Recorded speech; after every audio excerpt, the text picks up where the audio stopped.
So dito ang dami nagtatanong sa atin kung ano daw yung pangpahid ng motor natin. Bakit daw laging bago yung motor natin kahit marami ng gasgas. So ito nga pala yung binili kong mga kalpa. 2-in-1 na siya. Meron na nga pala siyang kasamang cotton na basahan at ito nga yung pinaka-spray niya mga kalpa. Pwedeng pabuga at pwede ring padirekta dito sa pairings natin. So nakadepende na rin yan kung ano yung trip ninyong gawin dito sa pag-spray. So ito nga pala yung automotive coating mga kalpa. At makikita nyo naman sa packaging pa lang talagang napaka-detalyado na at nandyan lahat yung mga nakasulat dyan sa description niya dito sa may bottle at kulay puti nga pala yung liquid niya dito mga kalpa at ito nga na setup na nga natin siya. So dito kakatapos lang natin mag-washing, so syempre bababaran na natin yan ng automotive coating. So paalala lang, pwede rin ito sa kotse at sa mga bisikleta natin. Kung gusto ninyong pampakintab mga kalpa at hydrophobic, ito na yung bilhin ninyo at murang-mura lang ito mga kalpa. So depende na rin yan sa paggamit ninyo kung gaano kayo katipid.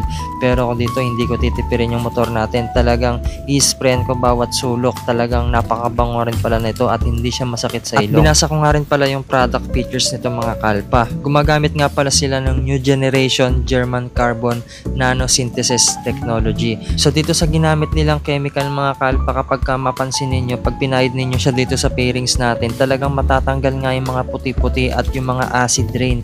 Pati nga rin pala yung mga oil, pati yung mga grasa, lahat-lahat talagang matatanggal yan mga kalpa. At once na pinahid mo nga ito sa motor mo, talagang magiging smooth at napakadulas nga nito. At katulad nga ng sinabi ko, mapapangalagaan pa nga natin yung paint ng pairings natin dito. Mape-prevent nga natin yung pagkaluma. Kung mapapansin nga ninyo nung lumayo nga tayo, talagang kumikinang yung pairings natin. Lahat ng mga detalye dito sa motor natin talagang kumikinang.